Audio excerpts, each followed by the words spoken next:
Hello students, good morning. आज हम लोग पढ़ने वाले हैं अनुक्रम और श्रेणियाँ। ठीक है, ये क्लास 10th और 11th दोनों क्लासों में चित्र है, लेकिन यूपी बोर्ड से इसको हटा दिया गया है। ठीक है, मतलब इस साल एग्जाम में नहीं पूछा जाएगा क्लास 10th में, लेकिन 11th क्लास में पूछा जाएगा, है ना। तो इसमें जो हमारा टॉपिक्स है अनुक्रम पहला, है ना। तो अनुक्रम किसे कहते हैं, है ना। तो इसके बारे में हम पहले जान लें, ठीक है ना। ये क्या होता है, सीक्वेंस, है ना। तो संख्याओं का वह समूह, जो अनुक्रम होता है, संख्याओं का वह समूह जिसमें संख्याएं किसी निश्चित क्रम में हो अथवा नियम के अनुसार व्यवस्थित की गई हो, उसे अनुक्रम कहते हैं। क्या बोलते हैं ना, अनुक्रम, है ना। चलो, तो हमारे पास संख्याएं तो हो सकती हैं, संख्याएं हमने ले लिया, ठीक है, 1 ले लिया, 5 ले लिया और 7 ले लिया, 9 ले लिया और 3 ले लिया, ठीक है। लेकिन इन्हीं संख्याओं को एक निश्चित क्रम में, व्यवस्थित के रूप में लिखना ही हमारा अनुक्रम कहलाता है। तो ये हमारा अनुक्रम जो होगा 1, 3, 5 और 7 और 9, है ना। अब देखिए, ये एक क्रम से व्यवस्थित है। इन दोनों का डिफरेंस 2, इन दोनों का भी 2, इन दोनों का भी 2, इन दोनों का भी 2।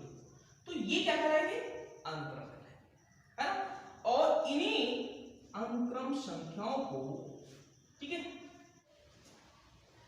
चलिए इसको नोट कर लिए, कोई बात नहीं। चलो, अब हम पढ़ने वाले हैं ना समांतर श्रेणी, ठीक है, अरिथमेटिक प्रोग्रेशन। अरिथमेटिक प्रोग्रेशन मतलब समांतर श्रेणी। समांतर श्रेणी किसे कहते हैं, है ना। इसकी परिभाषा लिखिए, चलिए देखिए, वह श्रेणी जिसमें समान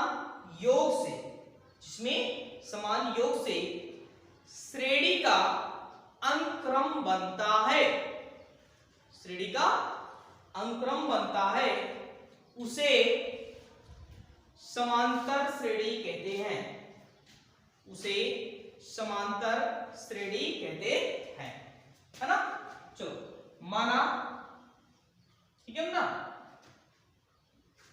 लिखना शुरू करो। माना समांतर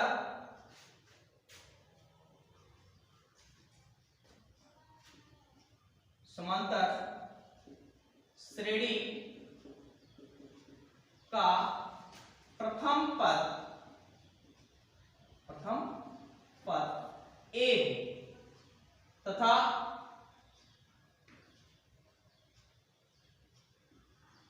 लिखना शुरू कीजिए, तथा सार अंतर डी हो, तो जो अनुक्रम बनेंगे कौन सा होंगे, ए प्लस डी और ए प्लस 2d और प्लस a 3, और इसको श्रेणी के रूप में व्यक्त करें तो ये हो जाएगा समांतर श्रेणी, है ना। तो ये हो जाएगा a plus g plus a plus 2d plus a plus 3d। ये कौन सा, समांतर श्रेणी, ठीक है ना। समांतर का मतलब होता है कि अगले वाले पद में से उसकी पहले वाले पद को घटाया, ठीक है, तब वो किसका मान निकलता है, समांतर। और इसमें जब भी आप ऐसे मान निकालेंगे डी का मान, तो हमेशा बराबर आना चाहिए, तभी वो समांतर श्रेणी होगा, है ना। जैसे मान लेते हैं डी, सामांतर मैंने यहां लिखा, इसको डी से लिखते हैं मुन्ना। ये हमारा प्रथम पद है, प्रथम, ये द्वितीय, ऐसे तृतीय पद है ना, ऐसे चतुर्थ पद। देखो इसको हम A1 A2 A3 A4 से भी डिनोट कर सकते हैं। अब देखिएगा मैंने कहा कि d का मान निकालते इसमें अगले वाले पद में से उसके पिछले वाले पद को घटाते हैं, ठीक है, तो d का मान निकालना है। तो ये होगा द्वितीय, द्वितीय को हम किससे लिखते हैं A2 माइनस, है ना, ये A1 मान लेते हैं यार, तो देखो ऐसे में लिख दूं तो और समझ में आएगा आपको, द्वितीय पद माइनस प्रथम पद। आप इसमें से कर सकते हैं, तृतीय पद में से द्वितीय पद को घटा सकते हैं, है ना। तो चलो द्वितीय पद करना है a प्लस डी माइनस प्रथम पद कितना होना a, है ना, तो ये कट जाएगा, कितना आएगा d, है ना। फिर ऐसे इसका भी मान निकालेंगे तो ये d ही आएगा, समझा रहा है। तो इस तरह से हमेशा समान मान आएंगे d के, और इस तरह से अनुक्रमों को व्यक्त करना ही क्या कहलाता है, समांतर श्रेणी। अनुक्रम ही समांतर श्रेणी होते हैं, है ना। तो ये इसको भी नोट कर लूंगा, है ना। तो इस तरह से हम व्यक्त कर सकते हैं, इसको हम ऐसे भी व्यक्त कर सकते हैं, d इक्वल हो जाएगा A2 माइनस A1। अगर हम अचर राशि के रूप में व्यक्त करें, जैसे इसको लिख चुके हैं, चलो जैसे मैंने संख्या ले लिया कितना 2 5 8, है ना, और कितना 3 जोड़ा, इसमें 5 5 में 3 जोड़ा 8 8 में 3 जोड़ा 11। तो इस तरह से हुआ। इसमें प्रथम पद कितना होगा, इसको अगर व्यक्त करें समांतर के रूप में, तो ये तो अनुक्रम के रूप में है, चलो 2 + 5 + 8 + 11, है ना। तो देखो इसमें प्रथम पद जो हमारा है, प्रथम पद कौन है, प्रथम पद को हम A1 से लिखते हैं 2, है ना। इसका समांतर निकालना हो, इसको हम D से डिनोट करते हैं, तो ये हो जाएगा अगले वाले पद में से पहले वाले को पद बताया जाता है। तो ये हमारा A1 पद है, ये A2 है, ये A3 है, ये A4 है। तो A2 में से A1 घटाएंगे या बराबर कर दीजिए, A3 माइनस A2 भी कर सकते हो, अगले वाले में से इसको भी घटा सकते हो, कोई दिक्कत नहीं, बराबर ही आएंगे, A4 माइनस A3। तो यहाँ A2 का मान जरा बताएंगे, बताइए 5 माइनस 2 इक्वल हो जाएगा 3। फिर इसको सॉल्व जब करेंगे A3 का मान 8 माइनस 5 इक्वल हो जाएगा 3। हमेशा ये मान क्या हो जाएंगे, D के मान बराबर हो जाएंगे, ये हो जाएगा 11 माइनस 9, ठीक, कितना होगा 8, और ये हो जाएगा 3। इस तरह से D के मान ये बराबर आएंगे, समझ में आ रहा है। तो अब हम बात करने वाले हैं किस तरह से ये क्वेश्चन को हम सॉल्व करेंगे। इतना नोट कर लिए, तो नोट कर लो। अब ये इससे पूछता है एनमा, ये बहुत इंपॉर्टेंट फार्मूला है, ठीक है ना। एनमा पद, इसमें कितने पद हैं, 4 पद, एनमा पद भी हो सकता है, dot dot dot dot dot Enma पद, है ना। तो ये होना हो सकता है, कोई दिक्कत नहीं, हम बता रहे हैं आपको कैसे सॉल्व करना है, ठीक है। चलो जो मैंने फार्मूला दिखाया जिस तरह से, उस तरह से आप याद करते चलेंगे। पहला इसमें जो फार्मूला है एनमा पद, एनमा पद, एनमा पद का जो फार्मूला होता है a + n - 1 × d, ये फार्मूला, ठीक है ना। अगर हमको जैसे मान लेते हैं यहाँ 2 4 + 6 डॉट डॉट डॉट, हमको 20वां पद ज्ञात करना है, कौन सा, n = 20, मतलब 20वां पद ज्ञात करना है कि 20वां पद कौन सा होगा, तो n का मान वही रखिएगा। d का मतलब होता है अंतर, सार्वंतर, तो ये अगले वाले में से घटा दीजिएगा, है ना। और a का मतलब प्रथम प्रथम पद। समझ में आ रहा है? तो इस तरह से आप कर लीजिए। जैसे मैंने यहाँ लिख दिया a का मान 2 प्रथम पद हो गया, और d इक्वल हो जाएगा, ये हमारा a1 ना, ये a2 है ना, तो a2 माइनस a1 इक्वल हो जाएगा 4 माइनस 2 इक्वल हो जाएगा 2। तो d का मान निकल गया। ठीक है, हमको nवां पद पता लगाना है, तो nवां का मतलब कौन सा? 20वां ना यहाँ, तो 20वां पद हमको पता लगाना है। तो 20वां जो पद होगा a plus n minus 1 into D. अब ध्यान दीजिएगा, यहाँ 20, तो यहाँ भी लिख देंगे 20 बस। a का मान कितना हो जाएगा आपको? तो और इसमें से घटाएंगे 19, और d का मान कितना निकालेंगे ना? 2। इसको जोड़ लीजिए, 2 38 तो 40। इसका मतलब जो 20वां पद होगा उसका कितना होगा? 40 होगा।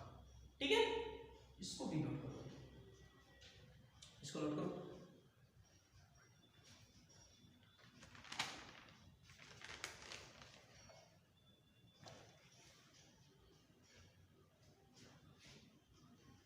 हो गया? चलो, अब इसमें दूसरा पूछता है अंत से nवां पद, अंत से nवां पद। ठीक है ना, से मान लेते हैं दूसरा, अंत से nवां पद, ये पूछता है। इसको लिखिए, ठीक है, अंत से nवां पद। तो अंत से nवां पद का मतलब जानते हो कि अंत से हम लेंगे, है ना, तो अंत से nवां पद का फार्मूला जो हो जाएगा, अंत से nवां पद का फार्मूला हो जाएगा a।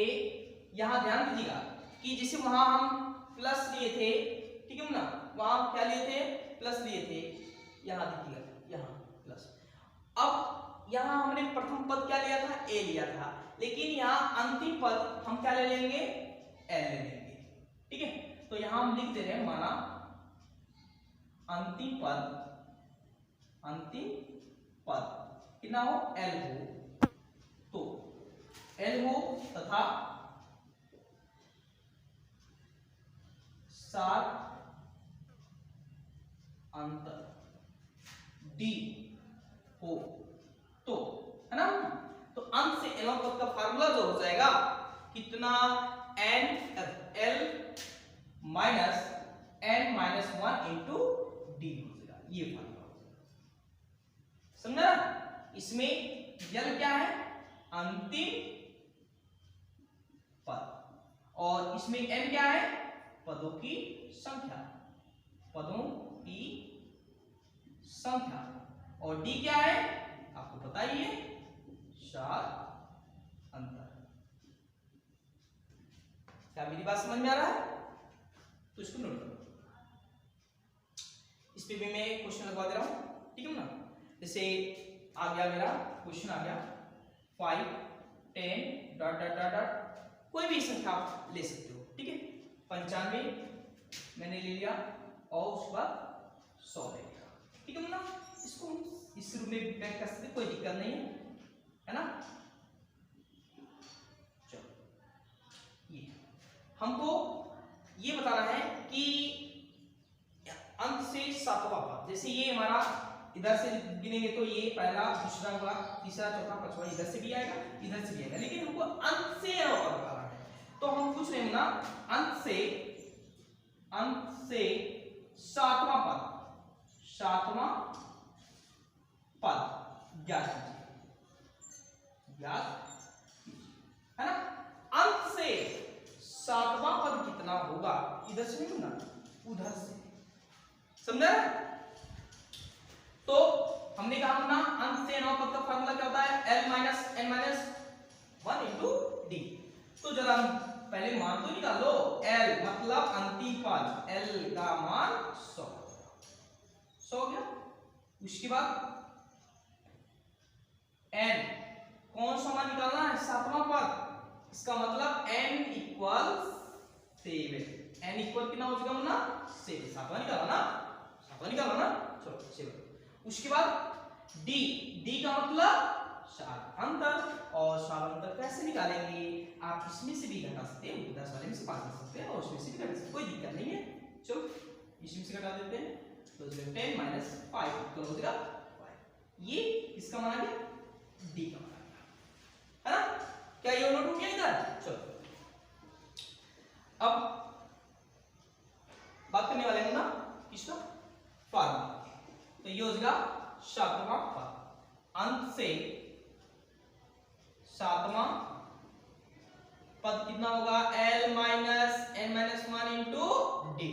l का मान जरा बताइए, 100 माइनस n का मान कितना 7 माइनस 1 इंटू डी। डी का मान कितना हो जाएगा 5। तो ये हो जाएगा 100 माइनस 7 में से 1 माइनस कर लेंगे तो 6 मल्टीप्लाई हो जाएगा 5, तो ये हो जाएगा 100 माइनस 30 और हो जाएगा 70। ये बिल्कुल, इसको भी नोट करो, ठीक है। चलो इसके बाद एक टॉपिक इसमें और बचा हुआ है, ठीक है, समांतर श्रेणी के पदों का योग, ठीक है, इसको नोट करो पहले।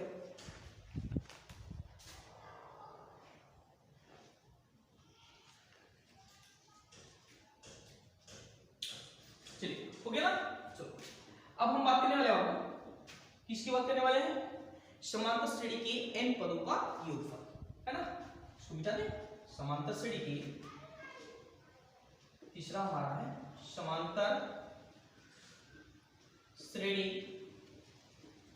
के n पदों का योगफल, ठीक है ना, समझा ना।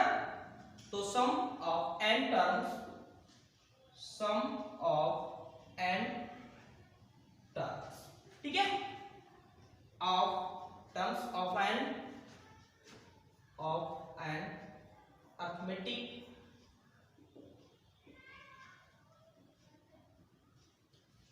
प्रोग्रेशन।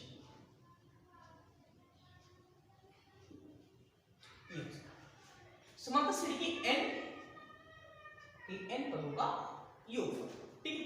ये n पदों का जो योगफल है, फार्मूला n पदों का योगफल, ठीक है ना।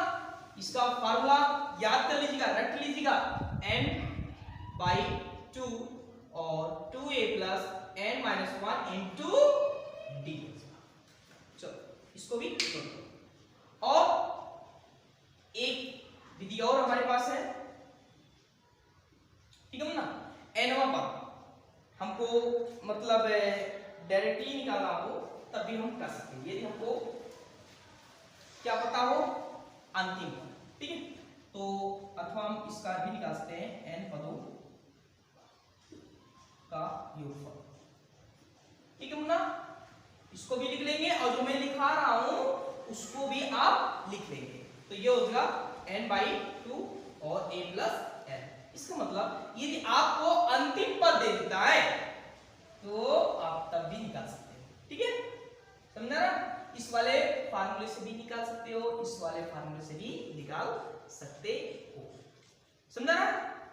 ये n क्या है, पदों की संख्या, और a प्रथम पद, d साधारणतर, और n क्या है, अंतिम पद। इस वाले से दोनों भी निकाल सकते हो, समझा ना। चलो हम कोई क्वेश्चन ले लेते हैं।